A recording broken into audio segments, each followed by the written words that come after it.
Hello everyone, welcome to our farm, a place filled with life, diversity and sustainable farming practices. Today guys, I will take you through a tour of our farm. We shall be showcasing how we raise pigeons, chickens, rabbits, turkeys, quails, guinea fowl, guinea pigs and ducks here on our farm. So these are the different types of sections of birds and animals that we are raising here on our farm. And raising all these birds and animals has been a fulfilling experience for us on the farm, and we have been able to run this farm for almost 3 years now, and we have attained great success from being able to raise these animals and birds. So guys, from this video you will be able to learn about the different kinds of breeds of these animals and birds. We shall look at the feeding practices that you can be able to adapt. We shall look at the breeding periods for these animals and birds. We shall look at the housing that you can be able to bring onto your farm and be able to house these animals and birds. We shall also look at how you can be able to take care of these animals on the farm. So guys, let's get started with the video. So guys, our first stop is the pigeon section. Here we generally raise a variety of pigeons, and we do this for different kinds of reasons. We raise pigeons for meat production, we raise pigeon for beauty, then we also raise some pigeons for their intelligence. So you will look at breeds like the king pigeon that are rare generally for meat. You can look at the front-tails. These ones are raised for generally for their beauty. So there are different kinds of reasons why we rear pigeons here on the farm. On the farm here we have more than 50 pigeons that we are taking care of here on the farm.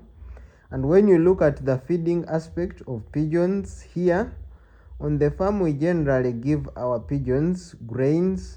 So you can look at things like millet, you can look at wheat, you can look at corn, or which most people call maize. You can also look at the peas. But here on the farm we generally add a grit to their diet to help them in their digestion. So when you're rearing pigeons, generally you will be feeding them on grain, but make sure that you're giving them a balanced diet. You can have a mixture of grains that you give to these pigeons. When we look at the breeding period of these pigeons, pigeons breed all year. So the pigeons are going to be breeding all throughout the year. But when your pigeons have just been born, you will give them a bit of time to start breeding them so that they can mature. In most cases, it is not advisable to breed young pigeons. So pigeons will lay their eggs, and from that period of laying eggs, it will take you around 18 days for those eggs to be able to hatch. So generally, you will look at the period to start breeding your pigeons. In most cases, you can look at maybe a year, or in rare instances, you can look at 6 months. But the main thing here is giving your pigeons enough time to be able to start breeding them. Then when you look at the living structure or the environment for pigeons, the main point here is that your structure should be spacious enough to give this pigeon humble space to be able to fly around. Here on the farm we generally use wooden roasts. We also provide our pigeons with nesting boxes for them to be able to lay their eggs and hatch their eggs in there. Then we also provide them with plenty of space for flight so that these pigeons can be able to fly freely as if they are just in an open environment. It is not very good to confine your pigeons within a small space, because now they will not have any space to be able to fly around. Then also the other aspect is you're going to put for them branches that they can land on when they try to fly. So you're trying to mimic a natural environment for these pigeons. So when you look at the disease management here on our farm, we commonly get some common diseases for pigeons like the caca and the paratyphoid disease. This can be prevented. You can prevent all these kinds of diseases by simply doing routine things on the farm. So make sure that you're providing your pigeons with clean water. You can also regularly disinfect the areas where these pigeons live.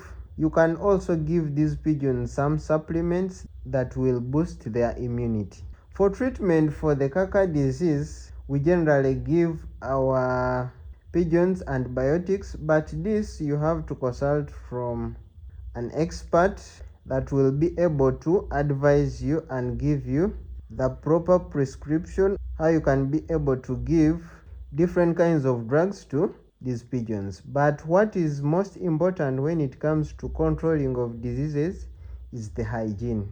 So make sure that the hygiene in the living areas for these pigeons is on point and the living area is always cleaned. Now, with good care and regular health checks, pigeons can live up to 15 years. So the lifespan of your pigeons are going to generally depend on how you take good care of them, how you are able to treat these diseases. If any of them catches these diseases, it's going to determine how long your pigeons can be able to live. From our experience here on the farm, it is a fulfilling experience to be able to rear pigeons here on the farm. It is a source of beauty around the farm, and you can be able to sell these pigeons to other farmers or sell the products from these pigeons and be able to get some bit of money from it. So now guys, let's head to our next section. This is going to be a section of chickens. Here we rear chickens on the farm, and we rear different kinds of chickens here on the farm. We have breeds like the Rhode Island Reds. These are generally for eggs. We have the Leghorns here. These ones are generally for laying white eggs. Then we have broilers. Broilers are generally for meat. Then we have local breeds of these chickens. These can also go for meat or they can also lay eggs. Now here we feed our layers on layers mash. This will help them in egg production or formation. For the broilers, we give them broiler mash, but also we supplement this with some grains like corn and wheat. So you should also be able to supplement the feeds for these chickens with other supplements that will give them a balanced diet. Now the breeding periods for layers, for instance, it will be around 18 to 21 weeks. So this can produce, from my experience here on the farm, up to 300 eggs a year. But this will depend on how you're taking care of these chickens. In most cases, when chickens fall sick and if they are laying eggs, it will reduce the number of eggs they lay, and sometimes they will not lay eggs when they are sick. So you should make sure that your chickens do not fall sick, or if at all they fall sick on the farm, you treat them very fast. The broilers are ready for the market in around 6 to 8 weeks here on the farm, but also this will depend on how you're feeding these broilers. So for the living structure of these chickens here on the farm is that our area is spacious enough to give these chickens ample space to be able to move around. We always provide nesting boxes for these chickens to be able to lay eggs and hatch eggs in those nesting boxes if you want them to hatch them. But also once in a while we give them access to a free range area so that they are able to move freely around the compound, but this is also an organized setting where it is enclosed so that they cannot meander all over the place. So for the disease management here on the farm, commonly we shall experience coccidiosis, we shall experience Newcastle disease, and sometimes the Marek's disease. These ones were being able to control them or prevent them by vaccination, so you can regularly vaccinate your chickens. Then also, of course, regular cleaning will come handy in regards to many of these diseases. For coccidiosis, we generally give our chickens sulfur drugs, and this is put in their water. So this is how we have been able to manage diseases on our farm. Generally, diseases are going to affect everything that you can be able to get from these chickens, ranging from the eggs. The chickens will not be able to lay eggs when they are sick. Even meat, they will not be able to grow big if they are sick. So you will have to make sure that your chickens on the farm do not get sick, or if they get sick, you treat these sicknesses very fast so that it does not drag on the farm. So now, keeping the place area where the chickens live is going to be very crucial. The vaccination of these chickens is going to be very crucial, and this will keep your chickens productive on the farm. So guys, from this section we are going to now head to the rabbit section. Here on the farm we also rear different kinds of breeds of rabbits. Here on the farm we have over 100 rabbits that we rear here on the farm. We have breeds like the New Zealand white, the California rabbit, the checkered giant, we have the Palomino rabbit, and other kinds of breeds of rabbits. Now, all these breeds of rabbit are going to be reared for different kinds of reasons. So you will find that if you want to rear rabbits for meat production, you're going to generally look at the rabbit breeds that are predominantly big. So you will be looking at the checkered giant, you'll be looking at the New Zealand white, you'll be looking at the Flemish giant, you'll be looking at the California white. These will be rabbits that you're going to rear for meat production. Why? Because these rabbit breeds are generally big and they grow within a short period of time. So when you're looking at fur production, you will be looking at the Rex, the Angora rabbit, and other breeds that are reared for fur production. So for us here on our farm, we generally feed our rabbits on hay. And remember, hay is very important component of rabbit diet. So we generally feed 80% of our feeds is generally hay. Then we can supplement this with fresh vegetables, some things like carrots. Then we also supplement with pellets, which creates a balanced diet for our rabbits here on the farm. The breeding period of rabbits is around 30 days. So rabbits are going to be highly reproductive with a 30-day gestation period, and whenever we are breeding our rabbits, we shall provide them with a nesting box within the cage where that rabbit is, and the nesting box is generally for it to be able to give birth from there. So when you look at the living structure or the living environment for rabbits, generally here we use cages, but you can use hatches, or you can also rear them within a free space depending on what suits your farm.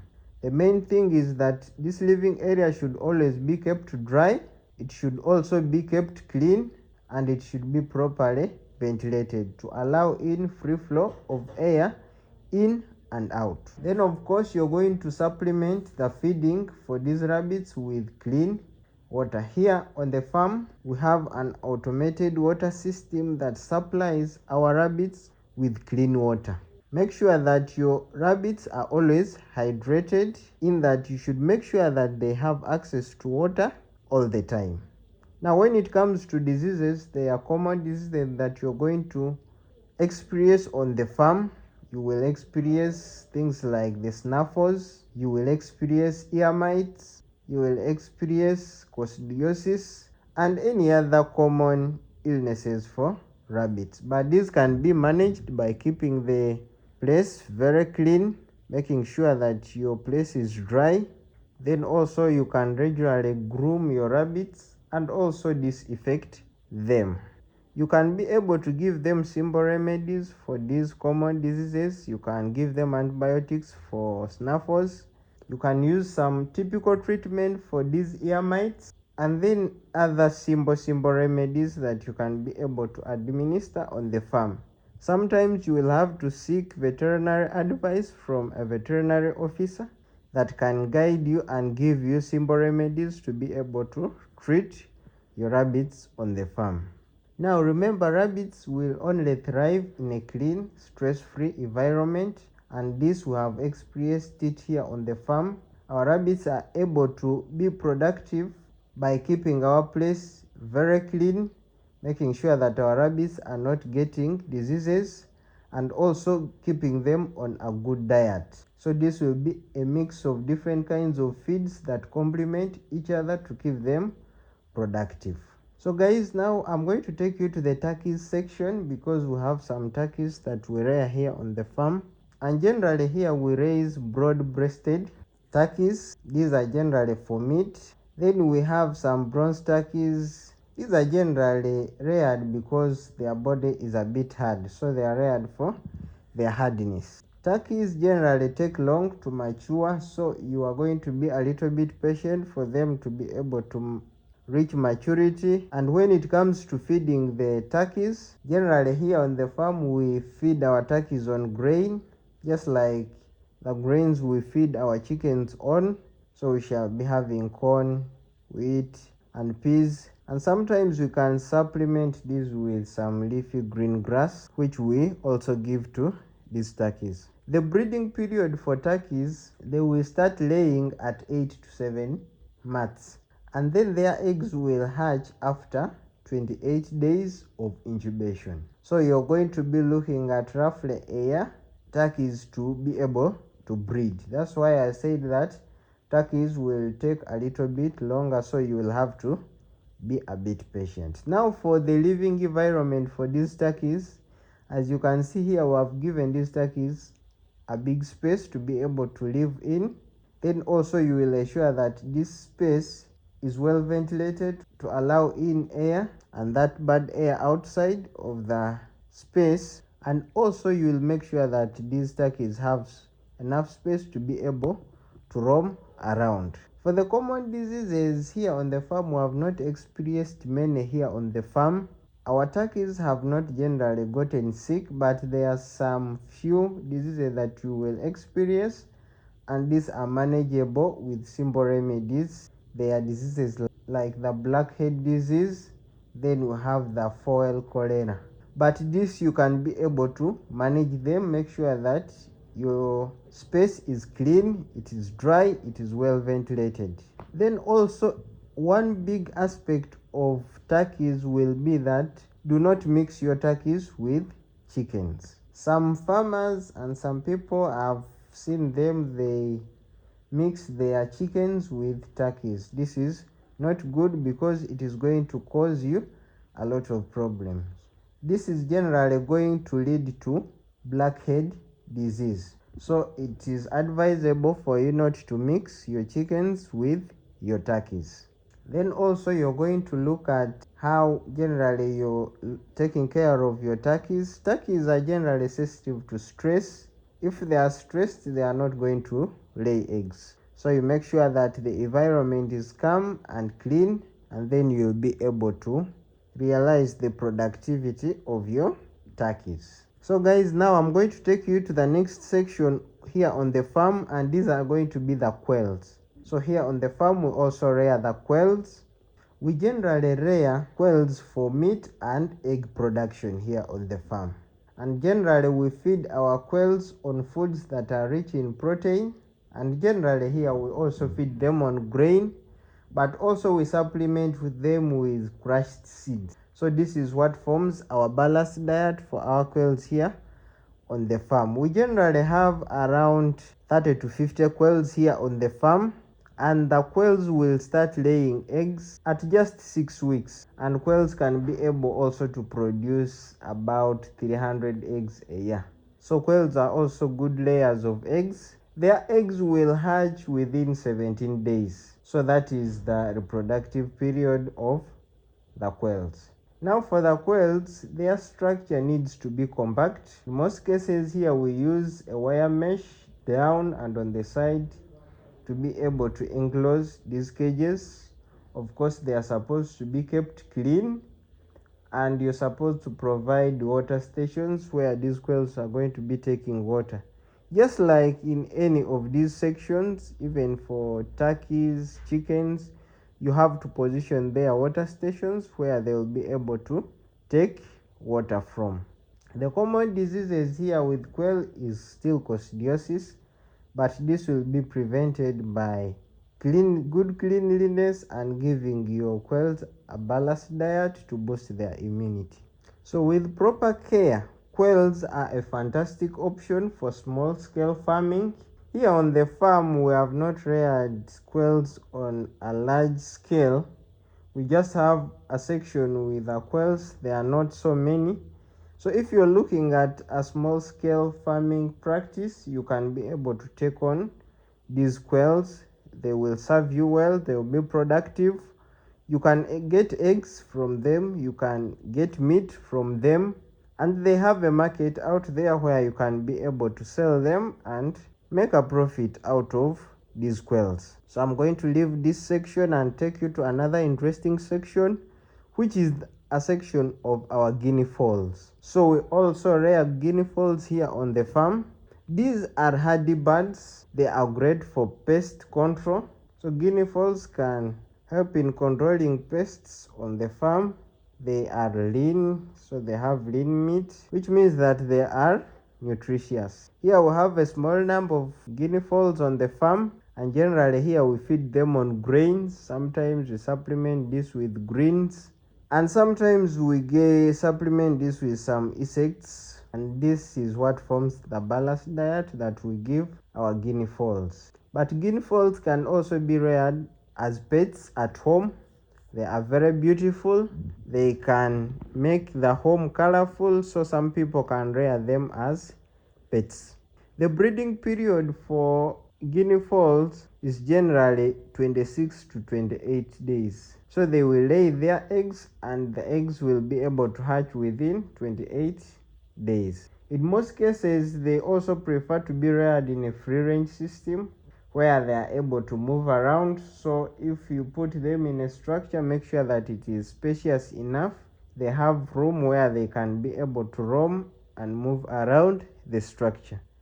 So also make sure that they have access to water and the place is well ventilated. The common illnesses here in the guinea fowls, you're going to be looking at the Newcastle disease and the fowl pox. So this can be prevented by doing the regular vaccination and keeping the environment clean.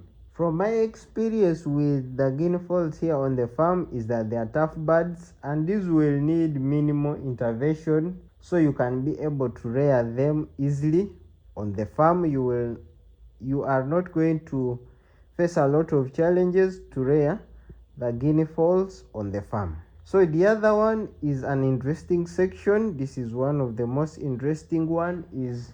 I'm going to be taking you to the guinea pig section. So here on the farm, we generally rear guinea pigs, and purposely we rear them for meat production, and also we sell them as pets. But in most cases here on the farm, we have sold them more for pets than for meat. So generally we rear them and sell them as pets. These ones will need a space. You may not need a very big space. You're going to just need an enclosed setting here. The way you can look at ours here, we have put them in a small cage because our numbers are not so big and they are also not so big, so you can be able to house a good number in a small enclosed space. We generally feed them on fresh veggies, then sometimes we give them some hay. Then also we supplement with some pellets, but also we feed them on local foods here. We are able to give them like watermelon and any other foods that we can get here at home. The gestation period for guinea pigs to be able to give birth is 59 to 72 days. So you are going to be looking at that if you are going to breed these guinea pigs. Also, the living structure of course should be kept clean. You can also put their tunnels for them to be able to exercise and move around through the tunnels. Then also if you put hay, this hay can also act as beddings for these guinea pigs, but you will have to change it after a certain period of time. Do not just put their hay as beddings and you leave it there for all the time. You will need frequent changing of these beddings. The common disease that we have experienced here is the scurvy. Scurvy is a deficiency of vitamin C within these guinea pigs, and then of course they will also catch some respiratory infections. So this will be controlled by giving them a diet rich within vitamin C and of course keeping their place clean. But what I can assure you is that guinea pigs are easy to rear. They are not going to give you a lot of issues. Here on the farm we have not faced a lot of issues with them. They rarely get sick. They always give birth to a lot of babies and they always raise their babies. So this is going to be fun for you to be able to care and rear these guinea pigs on the farm. So now let's go to the next section that we have here on our farm, and this is going to be the duck section. We rear ducks here on the farm. This is going to be our final stop for this video, as this is going to be our last segment on this video.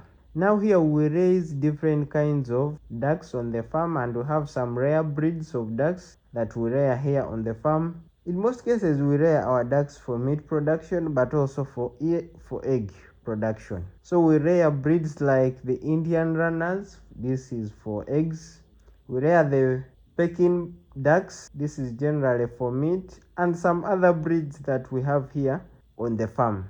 We generally give our ducks waterfall pellets. We give them some green veggies. We give them some grains to complement the diet. Now ducks lay up to around 300 eggs annually, and they will hatch within 28 days. So when you're looking at the breeding period for these ducks, is going to be around 28 days. Now when you come to the living environment for the ducks, it is going to be tricky. Ducks tend to like to be on a water source. So if you can be able to create a pond or a water source on your farm or within the structure for these ducks, it will be a good thing to do for these ducks, as ducks generally like to be around a water source or around a pond. But you are going to make sure that this place is kept clean, it is secure, the water within that pond is good and is treated so that it cannot affect these ducks. So generally the disease management here on the farm is pretty simple. We have not had a lot of challenges with ducks. Also we have faced the duck plague. This is just like a duck virus, but this we have been able to control it and manage it and limit it to a few number of ducks. So we have not had any challenges with ducks, and we have been able to do this by assuring proper hygiene where these ducks live, and we do a bit of vaccination of these ducks for the duck plague, and also treating these ducks whenever they get sick immediately. So what you're going to look at is that ducks are very resilient. They are going to strive and they are going to be productive with minimal intervention. So you will not be able to spend a lot of time taking care of these. These can be able to thrive within a natural setting, in that you give them clean water, you give them proper housing. The housing where they live is well ventilated. You're not going to face any challenge with these ducks. So guys, we have come to the end of our video. I've been able to look at the different sections that we have here on our farm, and this has been able to help us to be able to thrive as a farm, and we have been able to produce different kinds of products from these birds and animals here on the farm. So guys, that is it for our tour today. We have explored every corner of our thriving farm, and we have learned how to be able to take care of different kinds of birds and animals like pigeons, chickens, rabbits, turkeys, quails, guinea fowl, guinea pigs, and the ducks. So guys, if you enjoyed this video, don't forget to like, share, and subscribe. If you have any other question that you would want us to answer, or any other topic that you would love us to cover, please leave it within the comment section below and we shall be able to look at it. And guys, as always, I will see you in the next one.